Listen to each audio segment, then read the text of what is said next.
신약 성경 54면에 있습니다. 마가복음 1장 29절부터 34절까지 최고의 명의 예수라는 제목으로 말씀 받도록 하겠습니다.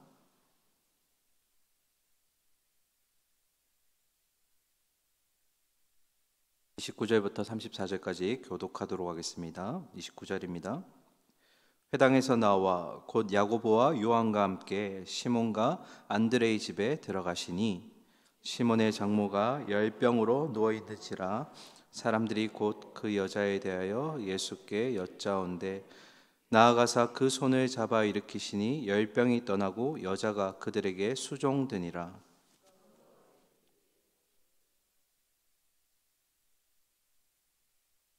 온 동네가 그 문 앞에 모였더라. 예수께서 각종 병이든 많은 사람을 고치시며 많은 귀신을 내쫓으시되 귀신이 자기를 알므로 그 말하는 것을 아니하시니라. 아멘. 할렐루야. 코로나 아닙니다. 목감기가 좀 들어서 좀 이해해 주시고 넓은 마음으로 받아주시기 바랍니다. 매일 찌르고 있어요. 매일. 코피가 나도록. 근데 아닙니다. 걱정하지 마시고 말씀에 집중해 주시면 되겠습니다. 우리 계속해서 마가복음 1장의 말씀 보고 계신데요. 지난번 21절부터 시작되어서 이제 다음에 보실 34절까지가 하루에 일어났던 일들에 대한 마가의 기록이라고 말씀드렸습니다. 근데 이 하루 동안의 일과 속에 보면 예수님의 가르침도 있었고, 그리고 귀신 축출도 있었고, 그다음에 또 회복과 그리고 또 선포라는 예수님의 사역의 특징들이 여기에 모두 다 이렇게 모여 있다라고 말씀드렸습니다. 그러면서 지난 시간의 내용을 잠깐 복습해 보면 가버나움, 회당, 안식일이라는 세 가지 키워드를 가지고 우리가 참된 위로와 그리고 참된 회복은 무엇으로부터 얻을 수 있는가에 대해서 함께 나누었습니다. 여러분, 예수님이 회당에서 가르치실 때 사람들이 어땠다고 했습니까? 놀랐다고 했습니다. 그 놀라움은 단순히 그냥 지적인 어떤 그런 놀라움 정도가 아니라 정말 멍하게 영혼을 뒤흔들 정도의 그런 놀라움이 있었다라고 말씀드렸습니다. 그러면서 예수님의 말씀은 서기관들 또는 율법 교사들과 같지 않더라라고 했습니다. 예수님이 회당에서 다루셨던 내용은 영원, 생명 이런 아주 우리에게 꼭 필요한 말씀들이었고요. 그리고 또 한 가지 우리의 삶에 있어서 가장 중요한 문제를 다루면서 동시에 그 우리의 영혼을 향한 주님의 사랑과 긍휼이 담겨져 있었다고 말씀드렸습니다. 이것이 서기관과 아주 큰 차이였고요. 그리고 예수님의 말씀은 스스로 권위를 입으신 하나님의 말씀이었다라고 얘기 드렸습니다. 그런데 그 말씀은 스스로 그 말씀 자체에만 권위가 있는 것이 아니라 삶의 현장에서 치유와 회복이라는 이런 놀라운 현장에서의 모습으로 나타나기 시작했다라는 겁니다. 여러분, 그 회당 안에, 은혜로 가득한 회당 안에 귀신 들린 사람이 있었습니다. 근데 이 귀신 들린 사람은 마가복음의 5장의 표현대로라면 그냥 한 귀신 정도가 물린 게 아니라 한 사람에게 온 귀신들이 몰려 있는 겁니다.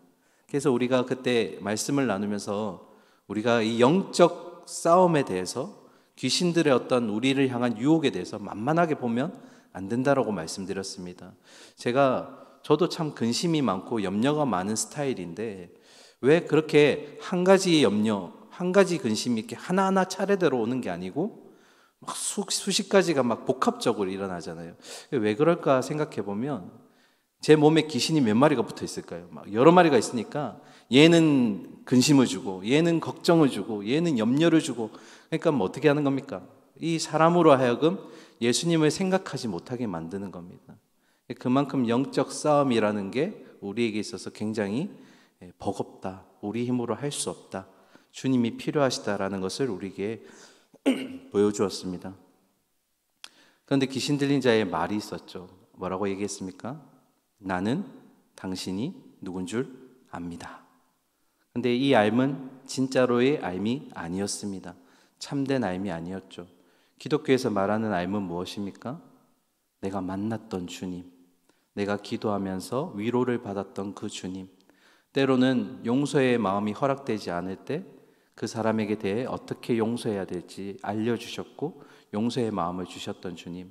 그러니까 인격적인 만남을 통해서 내가 만났던 주님에 대한 알미 있을 때 그걸 진짜 주님을 안다라고 얘기하지, 이 서기관들처럼 또는 이 귀신 들린 자처럼 그냥 내가 안다고 해서, 지식적으로 안다고 해서 주님을 안다라고 할 수가 없다라는 겁니다.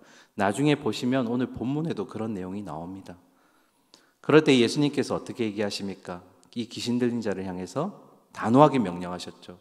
성경대로라면 잠잠하고 그에게서 나와라 하고 되게 젠틀맨스럽게 얘기하신 것 같지만 속뜻을 살펴보면 어땠습니까? 그 입 다물어, 그리고 그에게서 꺼져 나가, 이렇게 단호하게 명령하셨던 주님의 모습을 보았습니다. 여러분, 이 모습을 보면서 우리가 예수님이 왕으로 오시는 하나님 나라는 그냥 나라만 오시는 게 아니라 그 나라 속에는 능력이 있다는 것을 보여주었습니다.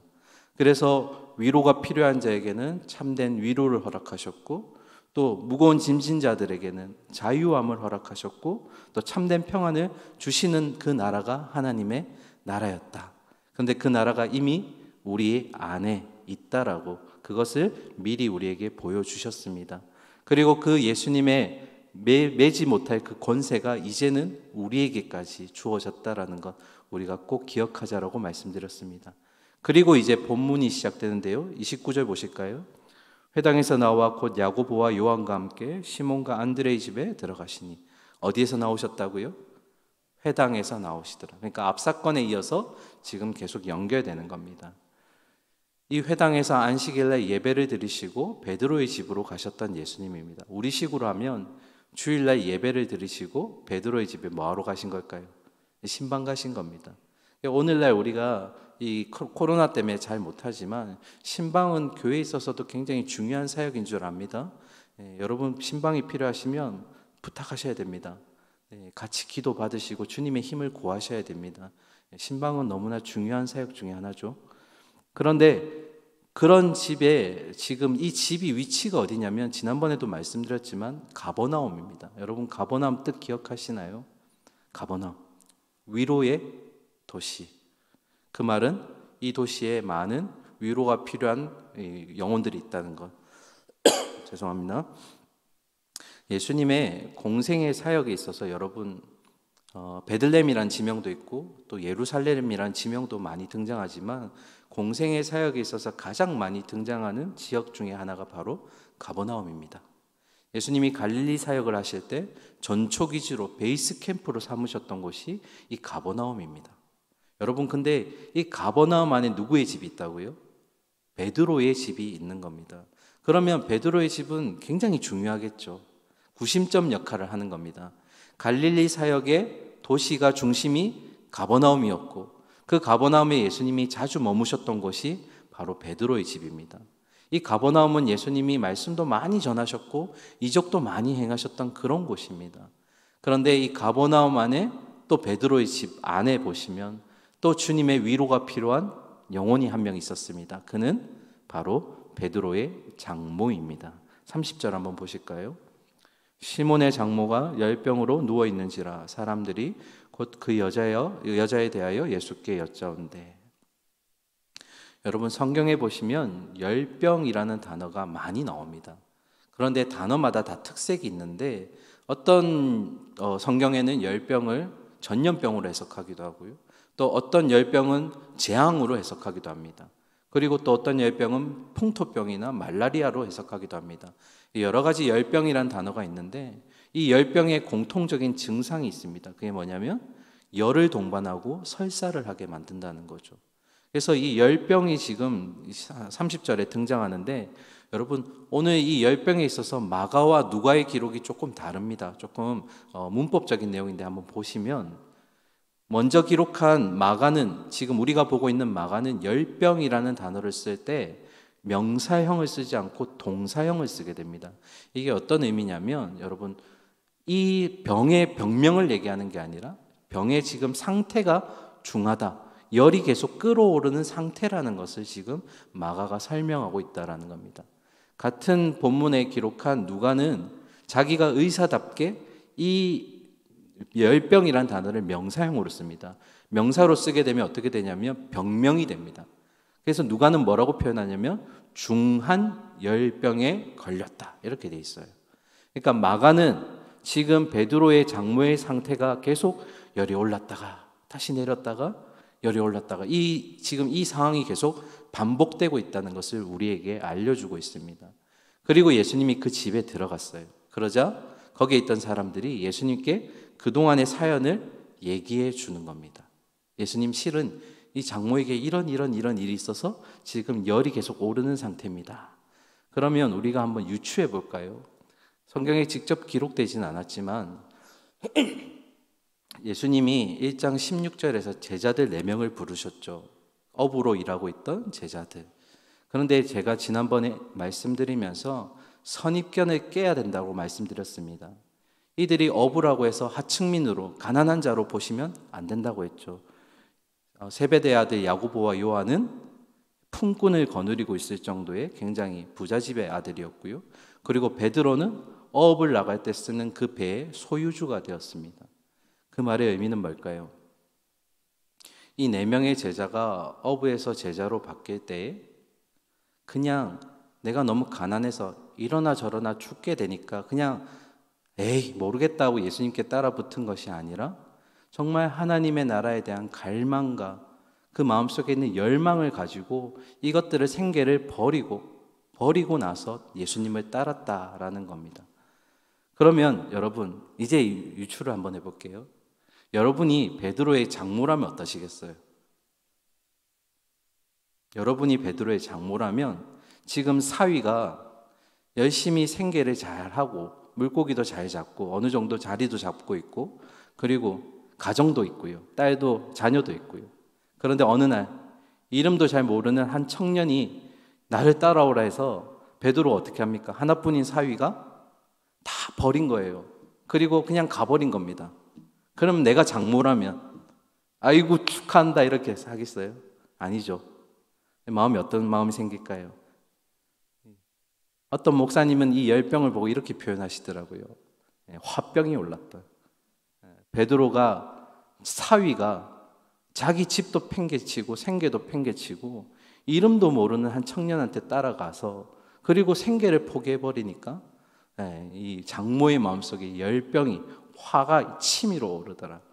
그런데 예수님이 그 자리에 오신 거예요. 우리 31절은 같이 읽을까요? 시작.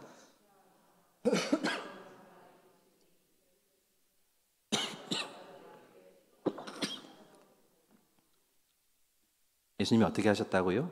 나아가서 손을 잡아 일으키셨다. 여러분 본문이 지금 마태, 마가, 누가 3군데 다 기록되어 있는데요. 조금씩 다릅니다. 마태를 먼저 보시면 예수님이 그의 손을 잡으시니라고 되어 있고요. 누가를 보시면 가까이 서서 열병을 꾸짖으셨다 되어 있고요. 오늘 마가는 2개의 행동이 나눠집니다. 손을 잡았다 그리고 일으키셨다. 그러면 우리가 질문해야죠. 왜 같은 사건인데 이 3명의 시선이 서로 다를까? 왜 같은 사건인데 다르게 표현했을까? 먼저 마태입니다. 마태는 그녀의 손을 만지시니라고 해서 예수님의 어떤 영혼을 향한 사랑과 그리고 긍휼함, 어떤 위로의 모습을 지금 보여주고 있고요. 누가는 보시면 열병을 뭐처럼 취급합니까? 꾸짖으셨대요. 열병을 마치 사탄 마귀인 것처럼 그렇게 꾸짖으시는 모습을 보입니다. 그런데 마가는 조금 구체적이죠. 첫 번째, 그 손을 잡았다라고 되어 있습니다. 제가 여러분 아까 열병을 얘기하면서 이 열병을 해석할 때 한 가지 해석하는 방법 중에 하나가 전염병이라고도 말씀드렸습니다. 그러면 예수님이 손을 잡으시는 건 위험한 행위죠. 왜 그럴까요? 이 열병이 만약 전염병이 맞다면 예수님은 지금 전염될 수 있는 지금 그런 원인을 제공하시는 상황이기도 한 겁니다. 그런데 예수님 어떻게 하셨다고요? 손을 잡으셨다. 이 의미는 어떤 의미냐면 예수님이 그녀의 고통을 그냥 관망하신 게 아니라 그 고통을 함께 하시겠다라는 겁니다. 이 여인이 어떠한 병의 상태가 있든 내가 그녀의 손을 잡아줌으로써 어떻게 해요? 이 화병이 내려갈 수 있도록 그런 같이 그 고통을 같이 분담하겠다라는 의미가 있고요. 두 번째, 일으키다인데요. 여러분 이 일으키라는 헬라어는 어디에 주로 쓰이냐면 죽었던 자가 살아날 때, 부활할 때 쓰는 단어입니다. 에게이로라는 단어인데요. 그런 의미는 어떤 의미일까요? 두 가지를 종합하면 마가가 기록한 예수님의 지금 행동은 예수님의 능력과 권능의 손이 그녀의 손을 어떻게 해요? 잡음으로써 그 고통을 함께함과 동시에 그녀의 아픔과 연약함을 어떻게 해요? 예수님 능력 손으로 해결해 주셔서 일으켜 세우시겠다라는 겁니다. 죽은 영혼을 다시 살리시듯 그렇게 권능의 손이 이 마가가 통해서 예수님이 기록된 바에 의하면 손으로 붙들으셔서 일으키시겠다라는 그런 능력의 손을 지금 보여주고 계십니다. 왜 이렇게 자세하게 썼을까요? 아까 마가복음 제가 복습하면서 그 말씀 드렸죠. 예수님의 권세 있는 말씀은 말씀으로만 끝나는 것이 아니라 그 말씀이 삶의 현장에서 일으킴, 회복이라는 놀라운 능력으로 나타났다는 것을 지금 이 여인을 통해서 보여주고 있다는 겁니다. 믿으시지요? 네. 예수님의 손을 잡아주셨어요. 그러니까 이 여인이 어떻게 됐냐면 저는 우리 성경이 참 좋은데 우리 한글말 성경에 잘 해석되지 않는 단어들이 있거든요. 그 대부분 그런 단어 주로 어떤 단어냐면 접속사입니다. 또는 전치사 이런 것들인데 우리 성경에 기록되어 있지 않지만 꼭 빠지면 안 되는 단어가 있어요. 어떻게 되어 있냐면 예수님이 손을 잡아 일으키시니 베드로의 장모 10병이 떠나갔다라고 성경에 되어 있는데요. 한 단어가 빠졌어요. 뭘까요? 즉시. 손을 잡아 일으키시니 그 즉시 10병이 떠나갔더라. 그리고 또 한 가지, 또 같은 단어가 빠졌어요. 그리고 그 10병이 떠나간과 동시에 베드로의 장모 그녀가 그들을 수종했다라고 되어 있는데 가운데 뭐가 빠졌어요? 그 즉시. 낫게 되자마자 그 즉시 그녀가 수종을 들게 되었다. 여러분 수종되다라는 단어 여러분 이미 알고 계십니다. 이 수종되다가 나중에 바뀌어서 섬기는 자가 되고요. 이 섬기는 자가 나중에 집사가 됩니다. 오늘날 우리 집사라는 단어가 뭐죠? 섬기는 자들이지 않습니까? 그 섬긴다의 의미가 여기에 포함되어 있는 겁니다. 자, 그러면 이제 조금 중요한 내용을 이제 다룰 텐데요. 여러분 제가 질문 드릴게요. 예수님께서 분명히 베드로의 장모를 치유해 주셨습니다. 믿으시지요? 네. 그런데 베드로의 장모가 예수님을 믿었던가요? 그런 기록이 나와 있던가요? 저 얼굴에 안 써 있죠? 말씀에 보시면 없습니다. 그리고 또 한 가지, 베드로의 장모가 예수님께 자기 10병 고쳐달라고 했나요? 안 했나요? 안 했죠. 이상하죠? 믿음도 없어요. 고쳐달라고 한 적도 없어요. 그 말은 예수님이 주권적으로 치유하셨다라는 겁니다. 그녀의 요구와 상관없이. 그러면 왜 예수님은 이런 도움도 구하지 않는 베드로의 장모를 치유해 주셨을까? 이제 우리의 중요한 질문인데요. 왜 치유해 주셨을까요? 오늘의 중요한 내용입니다. 마음속으로 한번 대답해 보실까요? 첫 번째는 바로 베드로 때문입니다. 이후에 보시면 마가복음 10장 28절에 베드로가 예수님께 이렇게 말한 적이 있어요. 보시면 베드로가 여짜와 이르되 보소서 우리가 모든 것을 버리고 주를 따랐나이다. 이 말씀 기억하시죠? 베드로가 뭐라고요? 예수님, 우리는 다 버렸어요. 예수님 따르려고요. 이렇게 고백을 합니다. 예수님 따르기 위해서 뭘 버렸습니까? 자신의 생계도 버렸고 가족도 버렸습니다. 그리고 떠난 제자 베드로였어요. 그런데 여기서 주목해 보실 것, 지금 예수님이 어디에 와 계십니까? 베드로 장모의 집에 와 있습니다. 그 말은 뭘까요? 베드로가 예수님을 따르기 위해 순종하고 버리고 떠나니까, 그러니까 그의 가정을 누가 돌봐주신 거예요? 예수님이 돌봐주셨다라는 겁니다. 예수님이 그가 순종하니까 예수님이 그의 가정을 책임져 주셨다라는 거예요.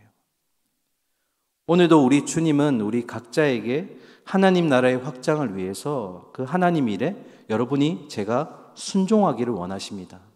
그러면 몇몇 분들 중에 그런 말씀하시는 분이 있어요. 하나님 일 하다 보면 손해볼 때가 있어요, 목사님. 진짜 손해볼까요? 하나님 일하면 분명히 희생이 따르죠. 섬김이 따릅니다. 하지만 그게 손해일까요? 적어도 오늘 본문에서 뭐라고 얘기합니까? 손해보는 것 같이 보이지만 그러나 그걸 주님이 순종하니까 어떻게 해요? 주님이 책임져 주시더라는 겁니다. 제가 아주 이 말씀에 되게 제가 감명을 받았는데요. 어떤 말씀이냐면 화면 한번 띄워주실까요? 주님께 순종하는 생활은 뭐 한 그릇 떠요? 물 한 그릇도 상급을 잃지 않는다. 믿으십니까? 네. 주님께 순종하면 결코 그것이 뭐라고요? 손해가 아니라는 겁니다. 물 한 그릇도 잃은 바가 아니라는 겁니다. 여러분, 공중에 나는 새들도, 그리고 내에 던져지는, 아궁이에 던져지는 들풀도 입히시고 먹이시는 예수님이라면 하나님 형상으로 만들어진 우리가 순종하겠다는데 손해보게 하실까요? 광야의 40년이라는 생활 가운데 발이 부르트지 않게 하셨고, 그리고 배고픔과 허기짐, 목마름까지도 책임져 주셨던 주님이십니다. 그 말은 우리가 순종하면 주님이 책임져 주신다라는 겁니다. 우리가 결코 손해보는 장사가 아니라는 겁니다. 주님이 반드시 채우실 겁니다. 우리가 그걸 믿고 주님께 순종하는 겁니다. 그래서 베드로가 어떻게 해요? 우리 다 버렸습니다, 주님. 그래, 알아. 내가 책임져 줄게. 이 마음이 예수님께 지금 예수님의 마음속에 있다라는 겁니다. 두 번째, 예수님이 왜 베드로의 장모를 치유해 주셨을까?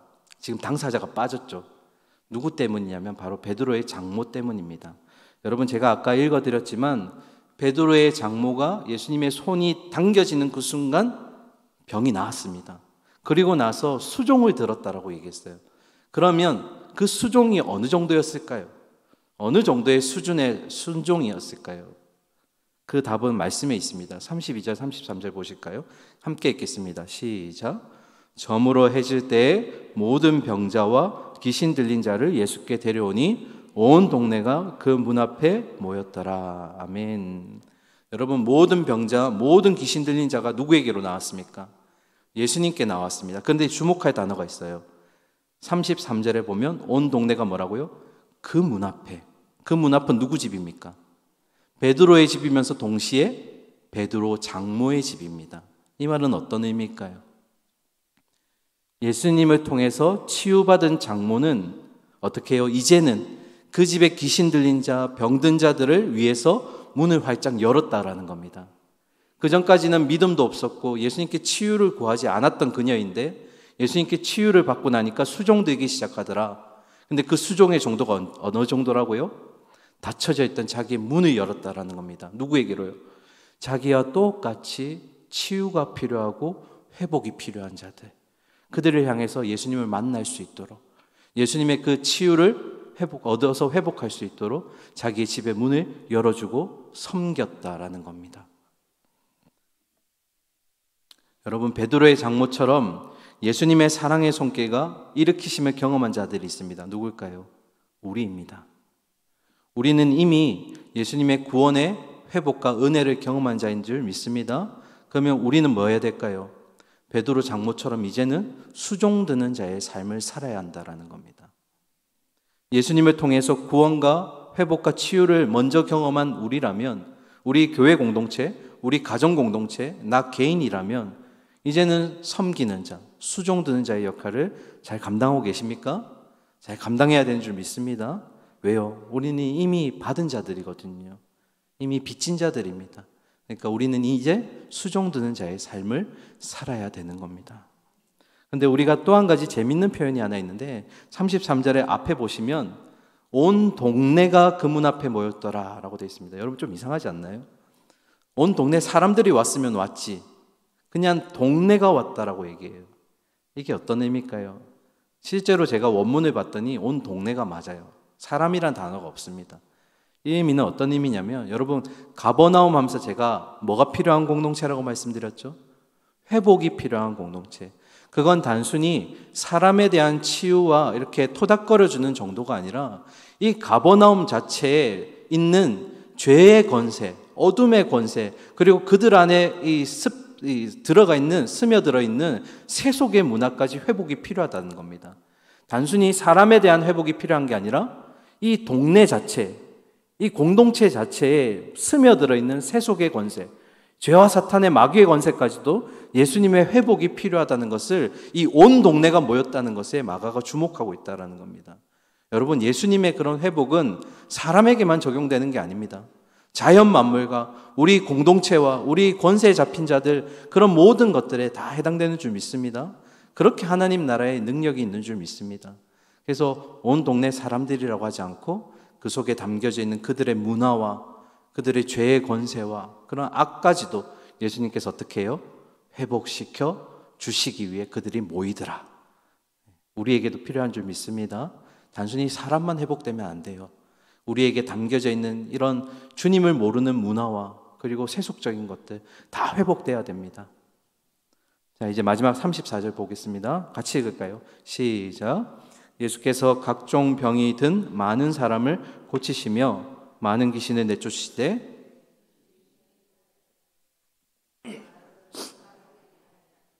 아멘. 여러분, 예수님이 귀신에게 뭐 하지 말라고 하셨나요? 지금 말하지 말라고 하십니다. 왜 예수님은 귀신에게 말하는 것을 허락하지 않으셨을까요? 일전에 말씀드렸죠? 귀신이 아는 것은 참된 알미입니까? 아닙니까? 아니죠. 여러분, 예수님과 귀신과의 관계는 인격적인 관계가 전혀 아닙니다. 귀신이 안다는 것은 자기의 권세를 자랑하기 위함입니다. 내가 이 정도 돼. 이 정도 당신은 알아. 이런 의미예요. 제대로 된 알미 없으면 여러분 전할 때 그 메시지가 왜곡되는 경우가 많습니다. 우리에게도 똑같습니다. 예수님을 직접 인격적으로 경험하지 않으면서 마치 아는 것처럼 그렇게 예수님을 다른 사람에게 전하면 그 메시지가 성경에 기록된 대로 전달되는 것이 아니라 내가 그린 그런 예수님으로 전달될 가능성이 있다라는 겁니다. 무슨 말씀인지 이해되시죠? 예수님에 대한 참 인격적인 내가 만난 예수님, 나를 위로하셨고 나를 격려해 주셨고 나의 눈물을 닦아주셨던 그 주님에 대한 그런 알미 있을 때 그 알은 어떻게 해요? 말로만 전달되는 것이 아니라 변화된 나의 생각과 나의 입과 나의 그런 행동과 삶을 통해서 예수님이 자연스럽게 전달이 된다라는 겁니다. 사랑하는 우리 성도님들, 무엇으로 예수님을 전달하고 계십니까? 그저 내가 성경에 봤던 지식으로 아니면 내가 좀 안다고 하는 그 내용으로? 아니요. 우리가 전해야 될 예수님은 내 삶 가운데 계시는 주님. 나를 변화시켜 주셨고 내가 만났고 내가 경험했던 그 예수님을 우리가 전할 수 있어야 될 줄 믿습니다. 그러면 귀신은 절대 전할 수가 없죠. 서기관들도요. 율법교사도 바리새인들도 전할 수가 없어요. 왜요? 그들은 예수님을 모르거든요. 내가 경험한 예수님을 어떻게 해요? 나의 입과 나의 손과 나의 발이 나의 삶이 아름다운 향기로 흘러낼 줄 믿습니다. 자, 마지막 이거하고 마칠 텐데요. 여러분, 예수님이 지금 21절부터 30 쭉 내려가면 제가 하루의 일과라고 말씀드렸죠. 예수님이 회당에서 나와 베드로 장모를 고친 이 시점도 아마 낮 오후 정도가 될 겁니다. 그런데 여러분, 유대인의 하루의 개념과 우리의 하루의 개념이 다르다는 거 아시죠? 우리의 하루의 개념은 낮으로 시작해서 밤으로 끝이 납니다. 그러면 우리가 21절부터 보았던 그 내용은 하루 일과가 맞습니다. 안식일 안에 하루에 일어났던 일인데 유대인의 관점에서 보면 하루가 아닙니다. 밤에서부터 낮으로 시작하기 때문에 회당에 있었던 일과 장모를 고친 사건은 안식일이 맞습니다. 그런데 귀신 들린 자가 찾아오고 그리고 병든 자들이 찾아올 때는 언제라고 되어 있습니까? 해가 저물녘에 하루가 지난 겁니다. 안식일 다음 날이 된 겁니다. 구별이 되시나요? 우리의 하루의 개념으로 따지면 이 일이 하루 안에 일어난 게 맞을지 모르지만 유대인의 관점에서 봤을 때는 이틀이 된 겁니다. 고쳐주신 사건이 안식일에도 있었지만 병든 자들이 모여든 시간은 안식일 다음이었다라는 겁니다. 여러분, 이걸 짚고 넘어가기 전에 안식일의 의미 다시 한번 생각해 볼까요? 안식일은 어떤 날입니까? 하나님과 교제가 있는 자리입니다. 그 교제를 통해서 복을 나누는 자리가 바로 안식일입니다. 그리고 어둠의 권세 아래 놓인 자들이 예수님을 통해서 슬픔에서 위로받고 그 죄의 사슬에서 벗어나는 날, 자유하게 되는 날이 안식인 줄 압니다. 우리의 주일의 개념이 그렇죠. 그런데 유대인들은 안식일을 지키는 게 아니라 안식일에 있는 율법 지키기에 바빴어요. 이 형식 지키기에만 바빠서 안식일의 참된 의미가 사라져 버렸습니다. 그래서 유대인들에게 있어서 안식일은 이런 치유가 있고 회복이 있는 날이 아니라 그저 율법 준수의 날, 형식적인 날이 되어버렸다라는 겁니다. 그러면 여러분 자세히 보시면 28절에 나옵니다. 예수님이 회당에서 귀신 들린 자를 고친 사건은 분명히 안식일 낮에 오전에 있었던 사건입니다. 그런데 그 소문이 삽시간에 온 이 갈릴리 지역으로 퍼졌는데 귀신 들린 자 병든 자들이 바로 찾아오지 않습니다. 왜 그랬을까요? 그날이 안식일이었기 때문입니다. 이들에게 있어서 안식일은 아무리 아프고 죽을 것 같아도 움직이면 안 되는 날, 노동하면 안 되는 날. 심지어는 세계 1차 대전이 열렸을 때 그때 유대인들 중에 죽어가는 자가 있었는데 그날이 안식일이라는 이유로 구해주지 않았다고 해요. 안식일의 율법조항에 사람 살린 일 중에 이런 것들 하면 안 된다고 해서 들것들면 안 된다 그래서 어디에 차에 싣고 가면 안 된다고 해서 생명이 죽어가는데 그냥 버려버렸어요. 이게 얼마나 참 안식일의 의미를 왜곡시키는 날의 의미입니까? 그러면 우리 마지막 질문입니다. 그걸 아셨던 예수님이에요. 예수님 유대인이시잖아요. 율법에 정통하신 분이잖아요. 근데 왜 예수님은 굳이 안식일에 이런 치유 사역을 하셨을까? 왜 예수님은 안식일에 일하셨을까? 너무나 잘 알고 계셨던 주님이셨습니다. 심지어는 안식일에 이런 치유가 일어났을 때 나중에 뒷감당을 어떻게 해야 될지 어려움이 처할 것이라는 것을 알고 계셨을 겁니다. 그 뒤에 우리가 마가복음 보진 않았지만 사복음서에 보면 안식일에 일하셔서 유대인들과 늘 부딪히시죠. 싸우고 다투고 왜 안식일에 일하느냐, 왜 제자들이 밀밭에서 알 까느냐 막 이런 얘기들 막 하잖아요. 그걸 아셨던 주님이세요. 근데 왜 안식일에 일하셨을까요? 일부러 그러셨습니다. 왜요? 안식일의 참된 의미를 그들에게 전해주시기 위해서요. 아마도 이랬을 것 같아요. 유대인들에게 너희들의 안식일 관념은 율법이라는 규정에 얽매여서 사람들을 굶주리게 하고 죽은 자로 버려두는 것이 다지만 내가 있는 그 안식일은 사람들의 배고픔을 해결해 줄 수 있고 그리고 병을 고쳐주는 것이야. 너희들의 안식일은 규정을 지키기에 초점을 주고 있지만 나는 안식일에 선을 행하고 생명을 구하는 일에 초점을 두고 있어. 안식일의 근본 취지는 사람을 구원하고 생명을 살리는 데 있는 거야. 그래서 나는 일한다. 생명을 살리기 위해서. 단순히 노동을 하냐 하지 않느냐가 아니라 그 생명의 고귀함이 주님과의 만남을 통해서 복된 삶이 되고 회복을 경험하는 그런 날이기 때문에 나는 안식일에도 일한다. 이게 하나님, 예수님께서 알려주고 싶으셨던 참된 안식의 모습입니다. 마지막 여러분께 이제 질문 드릴게요. 우리의 안식일은 지금 주일이죠. 우리 참된 안식일인 주일에 우리의 모습은 어떤가요? 우리 각자의 모습을 한번 되돌아볼까요? 우리의 모습은 어떻습니까? 어떤 분은 하루 종일 섬긴다고 바쁘세요. 어떤 분은 또 봉사한다고 바쁘시죠. 너무 중요합니다. 교회 안에서 섬김과 봉사라는 건 꼭 필요합니다. 그런데 우선순위로 따진다면 섬김과 봉사보다 앞서야 되는 게 있습니다. 뭘까요? 예배죠, 예배. 우리가 참된 주일을 통해서 얻는 그 위로와 안식과 평안은 예배로부터 얻는 겁니다. 근데 자꾸 이게 바뀌어요, 우선순위가.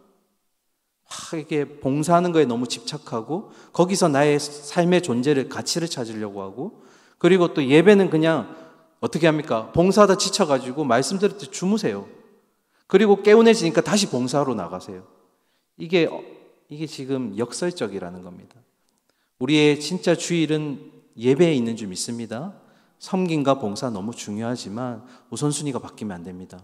예배를 통해서 하나님과 교제하시고 그 속에서 하나님이 주시는 말씀 가지고 안식과 위로와 평안을 얻으시고, 그리고 우리의 메말랐던 그 여름 때 보시면 비가 안 왔을 때 논밭이 어떻게 되어 있습니까?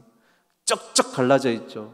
거기에 성령의 막 물이 부어져서 유들유들해지는 그런 놀라운 역사가 예배 가운데 일어날 줄 믿습니다. 그러니까 예배는 뭡니까? 예배는 내가 살아있다는 것을 경험하는 자리입니다. 섬김의 자리가 아니라, 봉사의 자리가 아니라 예배의 자리야말로 내가 하나님 통해서 살아있구나, 이걸 느끼는 자리인 줄 믿습니다. 말씀을 마무리하겠습니다. 베드로의 장모처럼 우리는 예수님의 사랑과 손길을 이미 경험한 자들인 줄 믿습니다. 이제는 수종드는 자의 삶을 살기를 소망합니다. 최고의 명이셨습니다. 예수님께서 우리를 구원해 주셨고 치유해 주셨고 회복해 주신 줄 믿습니다. 이제 우리 각자가, 우리 공동체가 수종드는 자로, 섬기는 자의 모습으로 나아가야 될 줄 믿습니다. 또 한 가지, 안식일에 병자들과 귀신 들린 자들을 치유하여 주신 예수님의 모습을 통해서 우리는 다시 참된 안식일의 의미가 무엇인지 기억해 보기를 소망합니다. 그리고 그 안식일에, 그 주일에 참여함으로써 우리가 살아있음을 경험하는 우리 모두가 되기를 간절히 소망하고 축원합니다. 아멘. 함께 기도하겠습니다. 오늘도 살아계시며 우리의 가장 아픈 부분을 아시고 우리의 가장 어려운 부분들을 아시는 주님, 우리의 최고의 명의는 주님이신 줄 믿습니다. 우리의 아픈 부분들을 드러내 주시고 깨끗하게 없애주실 줄 믿습니다. 없었던 것처럼 회복시켜 주실 것을 믿습니다. 그 회복의 자리가 이 예배의 자리인 줄 믿습니다.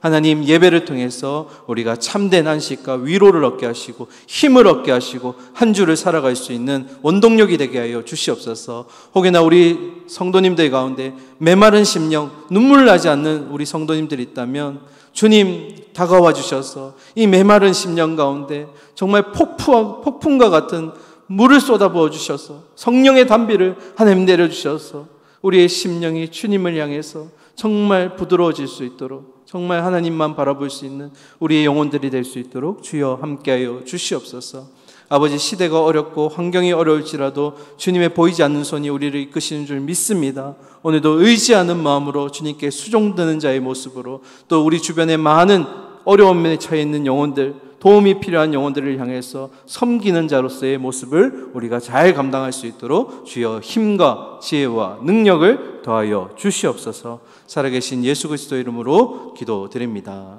아멘.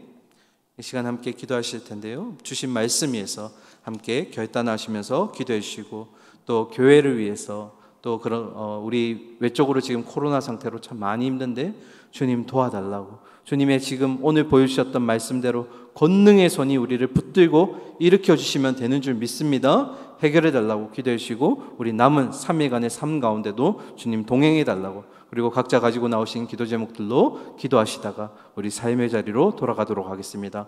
주여 한번 외치고 주님과 교제 나누도록 하겠습니다.